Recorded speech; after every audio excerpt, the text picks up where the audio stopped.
Vast space की खामोशी में टेंशन गहराता जा रहा था। जब Luo Feng lord of Fan Nuo fortress के सामने खड़ा था, दुश्मन एक मिस्टेरियस असिस्टेंट की तलाश में था। वह जिसके बारे में कहा जा रहा था कि उसके पास इमेनस पावर और रेयर मेटल्स हैं। लुओ फेंग खेल में साथ देता है, जैसे वह अपने असिस्टेंट से पूछ रहा हो। लेकिन सच्चाई यह थी कि वह असिस्टेंट खुद वही था, उसका डरावना दूसरा शरीर, गोल्डन हॉर्न्ड बीस्ट। जब नेगोशिएशन फेल हुआ, तुरंत आसमान अंधेरा हो गया। एंडलेस वाइन्स फूट पड़ी, जो एकदम घोंट देने वाला प्रिजन बन गई। Lord of Fan Nuo fortress अपनी असली ताकत दिखाता है, एक मॉन्स्ट्रस बीइंग, कई बॉडीज के साथ, ओवरवेलमिंग पावर से भरा हुआ।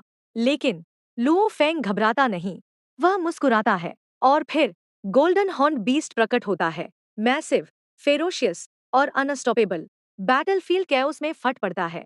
गोल्डन एनर्जी एक कॉस्मिक रिवर की तरह बहती है, जो वाइन्स से टकराती है।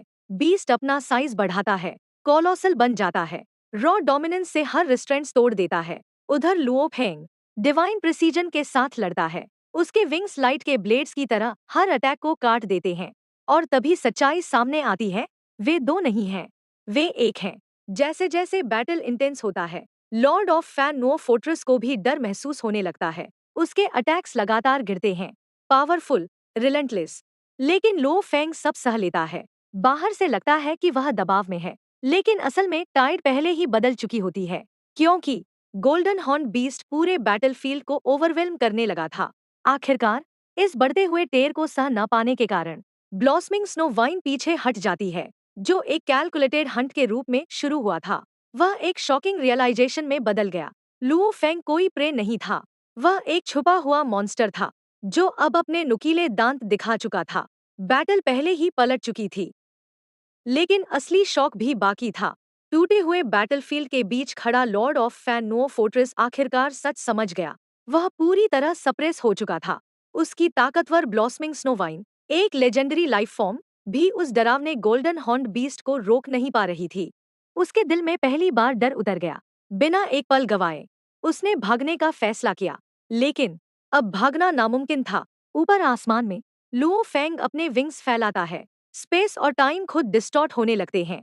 उसकी परछाइयां हर जगह दिखाई देती हैं, हर रास्ता ब्लॉक हो जाता है। एक अनस्टॉपेबल गोल्डन स्लैश सीधे Lord of Fan Nuo fortress पर गिरता है, उसे जोर से नीचे क्रैश कर देता है। उस पल उसके मन में सिर्फ एक सवाल गूंजता है, लुओ फेंग इतना स्ट्रॉन्ग कैसे हो सकता है? वह एक अजीब शक करने लगता है, शायद लुओ फेंग की सोल गोल्डन हॉर्न्ड बीस्ट ने ले ली है, शायद असली मॉन्स्टर बीस्ट है और इंसान सिर्फ एक शेल। लेकिन सच्चाई उससे भी ज्यादा डरावनी थी। वे पूरी तरह सिंक्रोनाइज थे, क्योंकि वे एक ही थे। बेबस होकर Lord of Fan Nuo fortress अपना फ्लाइंग फोर्ट्रेस एक्टिवेट करता है, अपनी बॉडी को सैक्रिफाइस करके अपने ट्रू फॉर्म में भागने की कोशिश करता है। पूरे बैटलफील्ड में कंपन होता है। गोल्डन हॉर्न बीस्ट चार्ज करता है, उसका विशाल हॉर्न फोर्ट्रेस से टकराता है, लेकिन वह फिर भी बच निकलता है। पहली बार एक माइटी ओवरलॉर्ड बच तो जाता है, लेकिन मुश्किल से, दूर कहीं कांपते हुए। वह सिर्फ इतना कह पाता है, वो बीस्ट एक नाइटमेयर है। दूसरी तरफ लुओ फेंग शांत खड़ा होकर बैटल के बारे में सोचता है। उसने जीत हासिल नहीं की थी, सिर्फ सप्रेस किया था। उसका दुश्मन अभी भी बेहद खतरनाक था, पावरफुल ट्रेजेस और टेक्निक से प्रोटेक्टेड। लेकिन एक बात साफ थी, लुओ फेंग अब टॉप टियर यूनिवर्स ओवरलॉर्ड के स्तर में प्रवेश कर चुका था।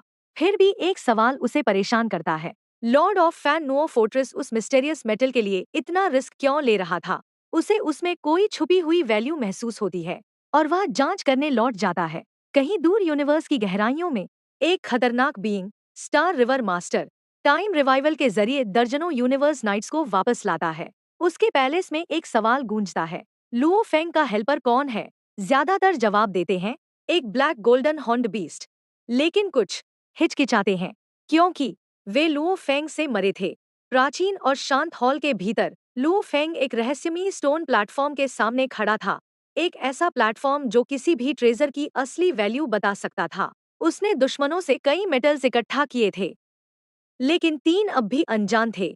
पहला, एक छोटा सा ग्रीन क्रिस्टल, तिल जितना।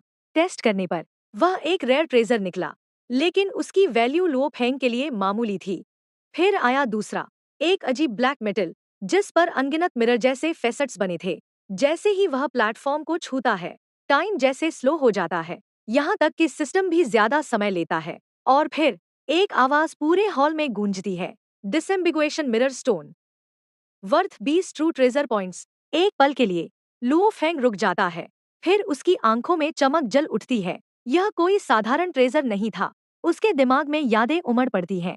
पूरे यूनिवर्स में मशहूर एक लेजेंडरी इवेंट, डिसएम्बिगुएशन टेम्पल का उदय, एक रहस्यमयी टेम्पल जो एक ओरिजिनल स्टार पर प्रकट हुआ था, जिसने पूरे कॉस्मॉस को हिला दिया था। कहा जाता है सिर्फ 36 चोजन बींग्स ही उसमें प्रवेश कर सकते हैं, और हर एक के पास एक डिसएम्बिगुएशन मिरर स्टोन होना जरूरी है। अंदर क्या है? एक मौका, उस युग के सबसे खतरनाक ट्रेजर्स में से एक पाने का। इतनी पावर जो पूरी रेसिस को डोमिनेट कर सकती है। अचानक सब कुछ साफ हो जाता है। क्यों Lord of Fan Nuo fortress ने सब कुछ दांव पर लगा दिया? क्यों तियान यांग नाइट ने इसे जान देकर छुपाया? क्यों इतनी लड़ाइयाँ खामोशी में लड़ी गईं? वे मेटल के लिए नहीं लड़ रहे थे, वे डेस्टिनी के लिए लड़ रहे थे। लुओ फेंग उस स्टोन को कसकर पकड़ता है। उसका दिल एम्बिशन से जल उठता है। अब उसके पास भी एक की है, इस कॉस्मिक एरा के ग्रेटेस्ट अपॉर्चुनिटी की टिकट। अगले 1000 सालों में वह और भी ऊपर उठने का प्लान करता है।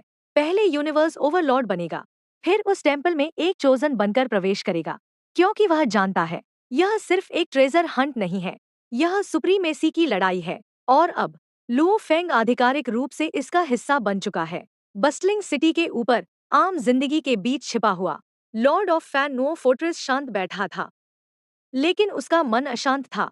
वह बार बार उसी बैटल को याद कर रहा था, लुओ फेंग और गोल्डन हॉर्न्ड बीस्ट के बीच वह डरावनी सिंक्रोनाइजेशन। एक जैसी टेक्निक्स, एक जैसा इंटेंट, एक ही माइंड। लेकिन कैसे? क्या यह सोल ट्रांसफर था, पजेशन, या कुछ ऐसा जो पहले कभी देखा ही नहीं गया? वह जितना भी सोचता, जवाब उससे उतना ही दूर चला जाता। और यही अनजान सच उसे बैटल से भी ज्यादा परेशान कर रहा था। उधर ह्यूमन रेस के केंद्र में एक तूफान शुरू हो चुका था। जैसे ही लुओ फेंग ने डिसएम्बिगुएशन मिरर स्टोन की पहचान की, यह खबर सीधे टॉप अथॉरिटीज तक पहुंच गई। यहाँ तक कि प्राइमल कैओस सिटी लीडर भी शॉक्ड रह गए। जल्द ही सुप्रीम बीइंग हेयूस एक्स क्रिएटर द्वारा एक मीटिंग बुलाई गई। एक ही मकसद, लुओ फेंग के ट्रेजर का फैसला करना। कॉस्मिक हॉल के अंदर rulers of humanity, universe masters इकट्ठा हुए। उनकी आवाजों में पावर और अर्जेंसी गूंज रही थी। वह स्टोन एक पिनेकल ट्रू ट्रेजर तक ले जा सकता है। इतना इम्पोर्टेंट ट्रेजर लुओ फेंग के पास नहीं रहना चाहिए। हम इसे ले लेते हैं और उसे कॉम्पेंसेशन दे देंगे। एक एक करके सब सहमत होने लगे, क्योंकि उनके लिए यह सिर्फ एक आइटम नहीं था, यह पूरी रेस को ऊपर उठाने का मौका था। लेकिन सभी लापरवाह नहीं थे। एक शांत आवाज गूंजती है, लुओ फेंग कोई आम जीनियस नहीं है, वह फ्यूचर पिलर है। पूरा हॉल शांत हो जाता है। उन्हें याद आता है फ्लेम एम्परर की गलती, एक टैलेंट जो अहंकार और दबाव के कारण खो गया था। वे वही गलती दोबारा नहीं कर सकते थे। फैसला साफ हो गया, स्टोन हासिल करना है, लेकिन लो फेंग का ट्रस्ट तोड़े बिना। सभी की नजर एक व्यक्ति पर जाती है, प्राइमल कैओस सिटी लीडर, उसका टीचर, वही व्यक्ति जिसे लो फेंग सच में सुनेगा। हल्की मुस्कान के साथ सुप्रीम बीइंग कहते हैं, मैं संभाल लूंगा। और इसी के साथ एक नया कॉन्फ्लिक्ट शुरू होता है, स्वॉर्ड्स या पावर का नहीं, बल्कि ट्रस्ट, लॉयल्टी और चॉइस का। क्योंकि अब लुओ फेंग एक चौराहे पर खड़ा है। क्या वह इस ट्रेजर को अपने डेस्टिनी के लिए रखेगा, या इसे ह्यूमैनिटी के भविष्य के लिए छोड़ देगा?